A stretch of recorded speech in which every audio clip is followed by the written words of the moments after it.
That Fresh Morning. That Fresh Morning. Vous êtes sur les 104.5 Urban FM, la station urbaine. Gina, tu connais le général Camille Makossa? Oui, je pense que la personne qui dirait non, ce serait un mensonge. Ouais. Je pense qu'on a tous vu au moins une de ses vidéos sur les réseaux sociaux. Ça dépend des thèmes. Moi, je pense que j'en ai regardé deux ou trois de ses vidéos, notamment son interview à Vibe Radio. Général, pourquoi on vous appelle Général Makossa? Bon, certaines personnes, souvent en Côte d'Ivoire, disent que j'ai un peu le même accent que Charles Blé Goudé, qui était aussi appelé Général. Mais c'est plus du fait qu'au niveau de la Côte d'Ivoire, je suis, par la grâce de Dieu, à la tête de la commission protestante évangélique qui englobe plus de 10 000 pasteurs. Comment vous avez fait pour en arriver là? Est-ce qu'à ce niveau de mobilisation, avec la parole de Dieu, mais surtout avec un style particulier? Bon, il faudrait dire que moi, j'ai appris simplement à être moi-même. Parce qu'il y a certains pasteurs qui souhaiteraient être un peu hypocrites. C'est-à-dire se jouer les biens, le monsieur rentre, il se joue. Non, non, non. Moi, je suis un ancien bandit qui a eu la grâce de connaître Dieu. J'ai fini ma formation, je me suis mis à l'œuvre de Dieu et j'ai constaté que la plupart des jeunes n'aiment pas venir à l'église. Et moi, c'était mon problème. À cause du style et à cause de certaines, je peux le dire, mentalité que certains chrétiens avaient. Oui. Donc il fallait casser cela pour montrer à tout le monde que Dieu, c'est pas une affaire compliquée. C'est une affaire qui est simple. D'abord, il nous aime tel que nous sommes. Et la première personne qui a inauguré le paradis, c'est un bandit. Il était à la croix et Jésus. Il dit, souviens-toi de moi. Il dit, aujourd'hui même, tu seras au paradis avec moi. Donc quand les chrétiens souvent se jouent tous les pauvres, j'ai dit, faites attention. Celui qui a inauguré votre paradis, c'est un bandit. Et il a eu Jésus à la croix. Donc ce style a permis à plusieurs jeunes de se retrouver sur le plan du coaching dans le domaine des affaires, à certaines personnes de se libérer. Voilà, un jeune comme moi, 22 ans, mais peut-être des Sahariennes pour aller être pasteur, c'était compliqué. Voilà, nous étions dans le mouvement hip-hop. Il fallait avoir ce nouveau style de choses pour pouvoir attirer la jeunesse vers les choses de Dieu, tout en leur expliquant que nous avons le droit de réussir. Quand vous avez commencé, comment vous avez été perçu par les autres chrétiens ou les chrétiens qui venaient dans votre église? Vous n'avez pas été perçu comme un blagueur? Non, ça fait 20 ans de ministère aujourd'hui. En fait, ce style que les gens ont l'habitude de voir aujourd'hui, c'est le style plus développé sur les réseaux sociaux. Mais quand vous arrivez à l'église, ça c'est tout autre chose. La religion, c'est la religion, mais sur les réseaux sociaux, vous avez toutes sortes de personnes qui vous suivent. Vous avez des personnes qui ne croient pas en Dieu, mais si vous venez avec un message classique, Alléluia, Amen, nous allons lire la Bible dans le livre, personne ne va te suivre. Il faut utiliser nos stratégies de communication pour pouvoir percer le message. La majorité des chrétiens qui sont au niveau de notre église sont des jeunes.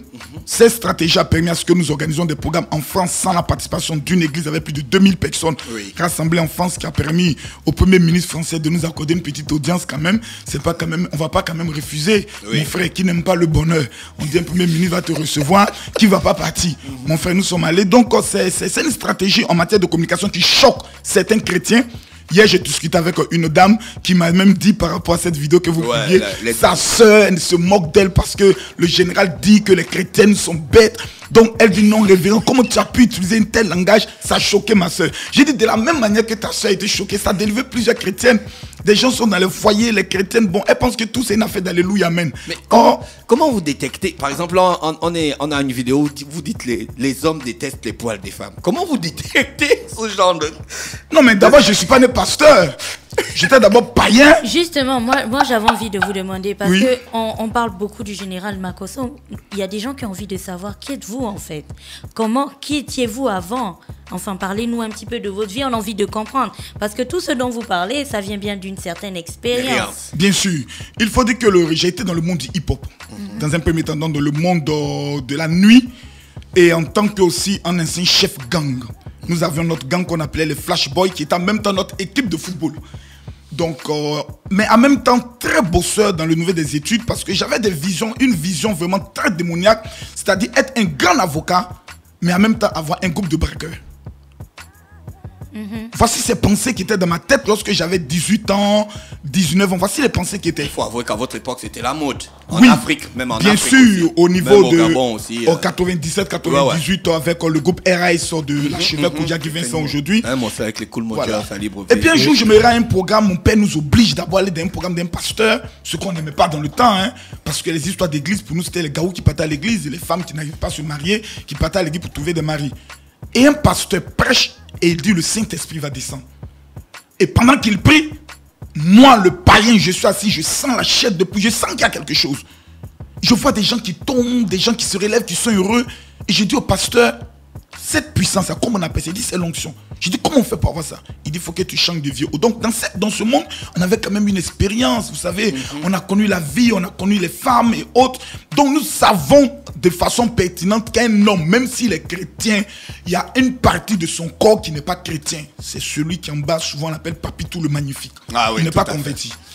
Moi, la question que je pose est essentiellement basée sur le fait que tous les pasteurs, tous les hommes de Dieu passent leur temps ou en longueur de journée à ressasser un passé qui aurait été peu élogieux.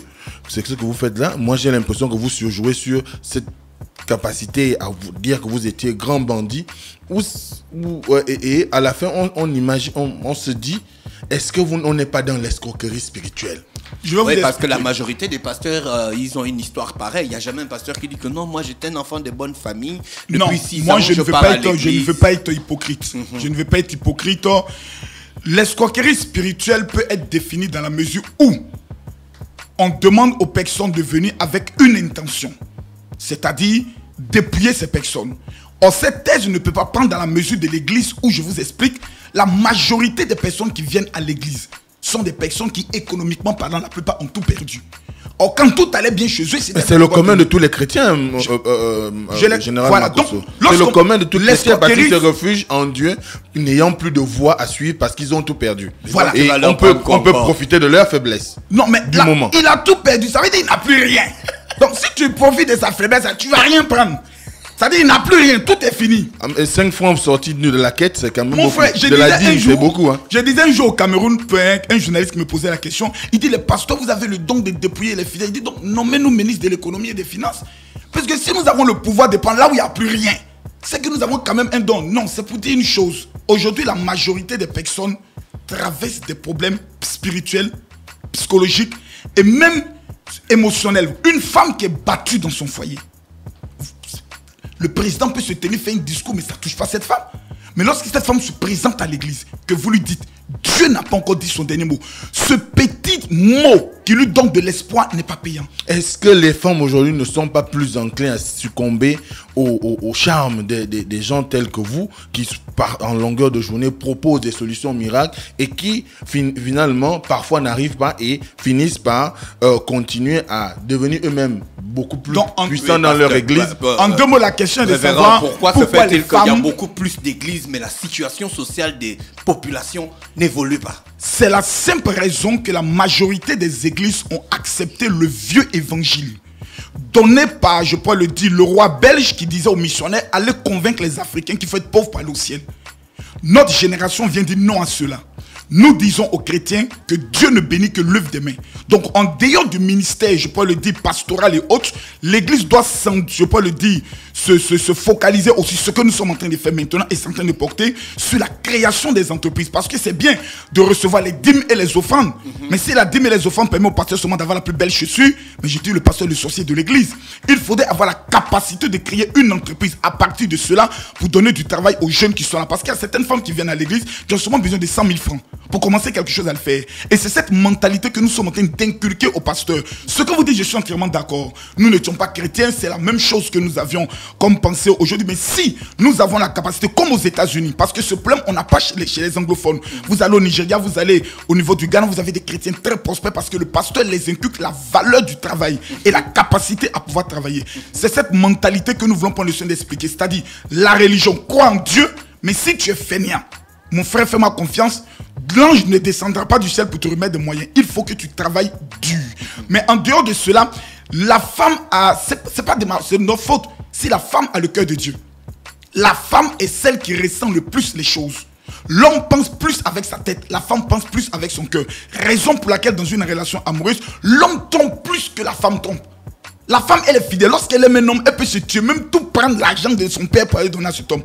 Mais l'homme pense plus avec la tête. Donc les femmes ont plus ce côté sensible. La preuve, c'est une femme qui a été la première premier à aller annoncer que Jésus est ressuscité, qui est allé au tombeau. Donc, les femmes ont plus cette sensibilité. Ce sont les femmes qui, au quotidien, connaissent le problème du foyer. L'homme sort, mais c'est la femme qui pleure. C'est la femme qui est avec les enfants. Donc, les femmes aujourd'hui se réfugient plus dans l'église. Oh, mon frère, c'est à cause de souvent nous. On est mauvais, on est méchants, on blesse le cœur. Donc, ce n'est que dans la religion souvent qu'elles peuvent se réfugier. Monsieur Makoso, est-ce que c'est pas de l'artifice pour attirer tout votre discours?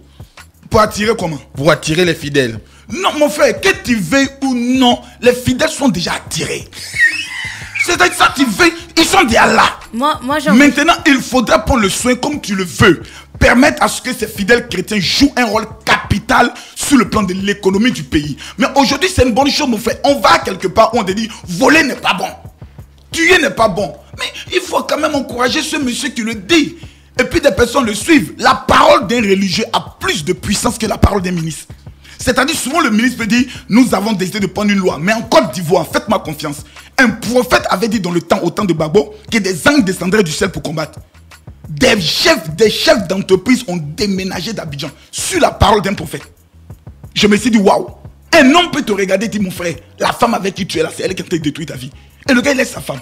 Donc, ce milieu est un milieu où il y a une telle influence que si on ne l'organise pas, si on ne prend pas le soin de permettre à ce que ces pasteurs jouent un rôle capital, mais ça quoi la dérive? On ne peut pas prendre le soin de le dire que tout le monde est parfait. Je ne suis pas un homme parfait. Il existe, je peux le dire, des erreurs dans tous les domaines. Mais le plus important, c'est de se focaliser sur l'essentiel. L'essentiel, c'est que nous, en Afrique, nous avons un problème majeur. Le problème, c'est un problème spirituel. Vous avez des personnes qui sont dotées d'un talent incroyable. Vous avez des personnes qui travaillent, qui sont concrets. Mais tu ne pourras jamais, la personne ne pourra pas t'expliquer comment se fait-il qu'une belle femme comme elle, tous les hommes qui la rencontrent 3 mois plus tard, elle a vécu avec Clotaire, Quadio, Mathieu, Isaac. 3 mois, les gens s'en vont. C'est qu'il y a quelque chose qui n'est pas clair dans la vie de cette femme et c'est sur le plan spirituel que ça se traite. Moi, j'ai envie de vous demander, tout à l'heure, on est passé rapidement dessus. On a une affluence d'église, on a une affluence de pasteurs. Vous êtes à la tête, je pense, vous l'avez dit, de 10 350 pasteurs. Donc, vous avez aussi de l'influence sur ces personnes-là. À part le fait de parler aux hommes et aux femmes que nous sommes, qu'est-ce que vous dites réellement à ces pasteurs quand vous savez, je pense que vous êtes au fait de cette question, dans l'église, il y a véritablement, il y a, comment on les appelle, les faux prophètes, des gens qui attirent en fait des personnes juste pour leur prendre le peu qui leur reste en fait, et surtout des pasteurs qui détruisent des familles en disant c'est ta mère qui veut te tuer, c'est ton père qui te fait telle chose. Pourtant vous savez que la famille c'est la base en fait d'une société. Si la famille est ébranlée, on n'a plus de société. Donc vous qui êtes à la tête de ces 10 300 pasteurs, qu'est-ce que vous leur dites? Est-ce que vous êtes conscient de ce problème? Nous sommes tellement confiants, c'est pour cela ce vendredi à partir de 18h au niveau du gymnase Doloumi, ça sera très grave. Je vais vous expliquer une chose, madame. Ce que vous dites est une réalité. Je ne viendrai pas devant vous pour vous dire que tout est parfait. Mais il faut comprendre aussi que le mouvement évangélique est aussi très jeune. La majorité sont aux environs de 90, 92 et autres. Donc il y a beaucoup de manque d'expérience. Pour reconnaître un faux prophète ou un faux pasteur, c'est la chose la plus simple au monde, mon frère. Quelqu'un qui te dira, je prie pour toi avant que tu dois me donner de l'argent, tu n'as même pas besoin de jeûner, prier. Jésus dit, vous avez reçu gratuitement, donné gratuitement. Lorsqu'on se retrouve maintenant en pasteur, il faut avoir la capacité de se parler. Et là vient l'élément essentiel de ce qu'on appelle la formation. Plusieurs pasteurs ne sont hélas pas formés. Raison pour laquelle au niveau de chez nous, nous avons lancé l'identification des pasteurs qui a permis aux pasteurs aujourd'hui d'avoir une carte d'identification. Faites-moi confiance, lorsque les pasteurs voient souvent ces gens de vidéos, ils ne sont pas du tout contents. Ils disent tu es notre général, tu as notre tête, mais souvent on te voit dans les vidéos, ils disent mon frère, c'est pour attirer les jeunes, il faut qu'ils viennent à l'église et autres. Donc souvent ils ont la capacité de comprendre lorsqu'ils voient après les manifestations hors de la Côte d'Ivoire. Mais le problème il est réel. Mais en même temps, il faudrait que le fidèle comprenne que c'est vrai, le pasteur il est là. Mais la Bible, là, ce n'est pas le pasteur qui l'a écrit. Un homme de Dieu qui te dit, c'est ta maman qui est ta sorcière, c'est lui-même ton premier sorcier. Car la Bible dit, honore ton père et ta mère. Et c'est le seul texte qui est, je peux le dire, qui est rattaché à une promesse et tu auras longue vie. Donc, tu ne peux pas venir dire ma maman, si ma mère était ma sorcière, mon frère fait ma confiance, elle allait me serrer le jour de l'accouchement, je meurs, c'est fini. Elle boit mon sang en avance, mais elle va pas me nourrir. Quand j'avais le palu, elle s'occupe de moi. Je grandis et maintenant, maman, non. Ça, techniquement parlant, c'est pas possible. Donc, c'est une culture d'enseignement et de, je pourrais le dire, de sensibilisation qu'il faudrait prendre le soin de prendre. Mais en même temps, dans tous les milieux, vous allez toujours trouver les faux. Même dans l'équipe nationale de football du Gabon. Je suis convaincu qu'il y a des joueurs dont vous n'aimez pas la tête. Quand vous voyez, vous dites, ce gars-là, lui, c'est pas un bon joueur. Mais c'est l'équipe nationale. C'est l'équipe nationale. Il y a des gars, quand tu vois sa tête, tu dis, lui, là, je suis convaincu. C'est comme en Côte d'Ivoire. Vous me prenez même sélectionneur, je sais comment faire le classement. Parce qu'on se connaît.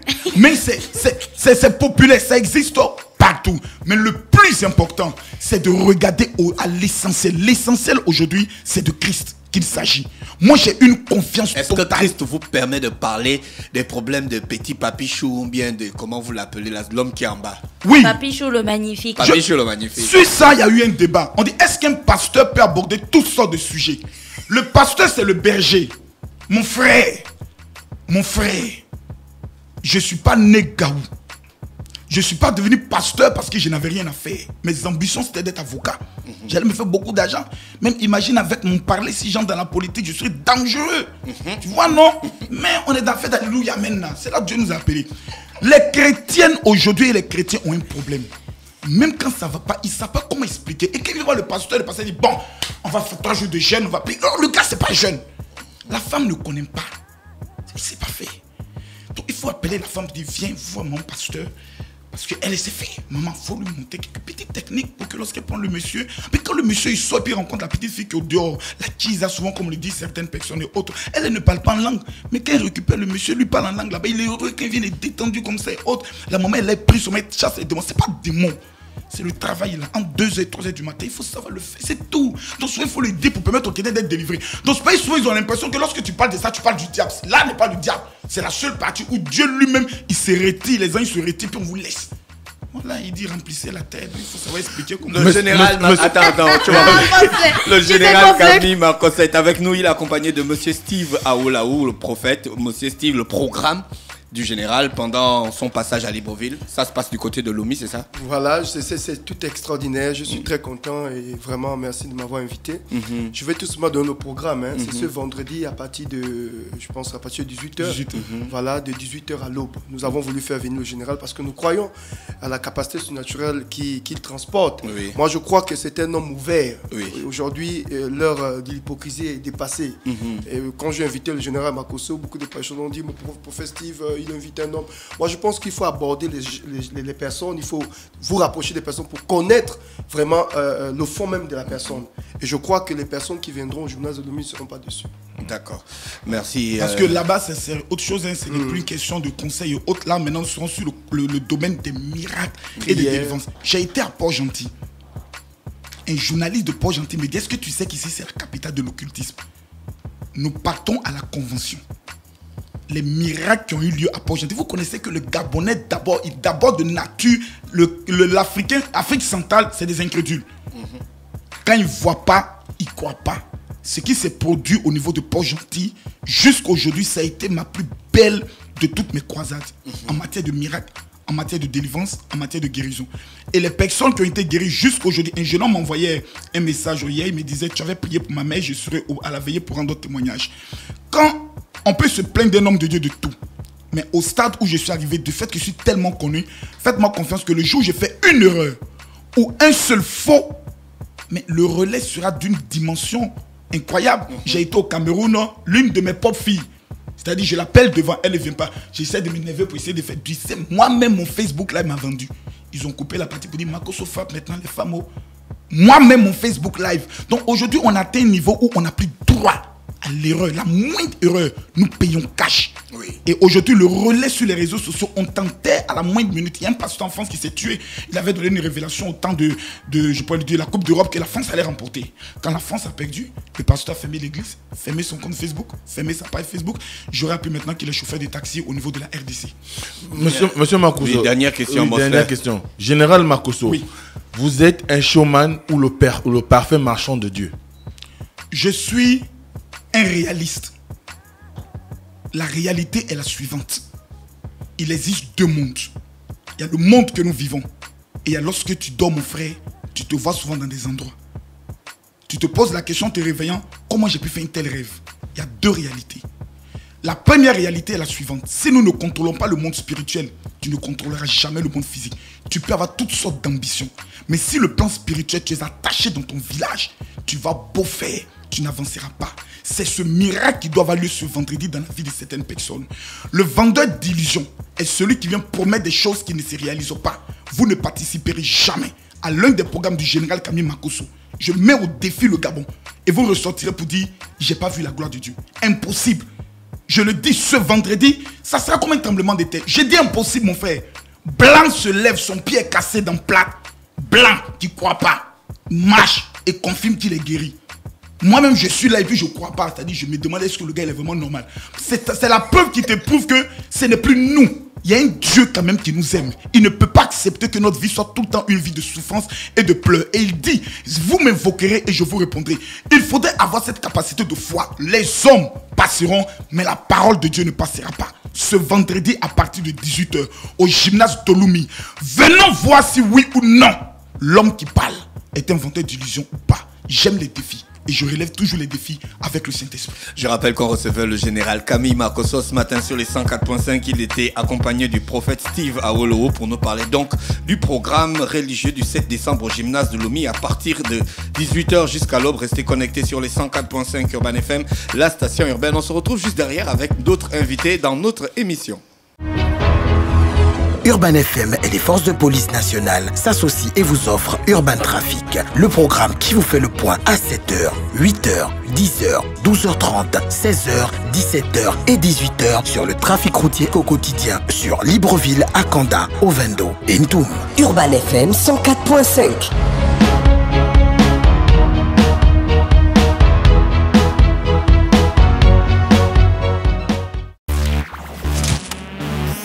Fresh Morning.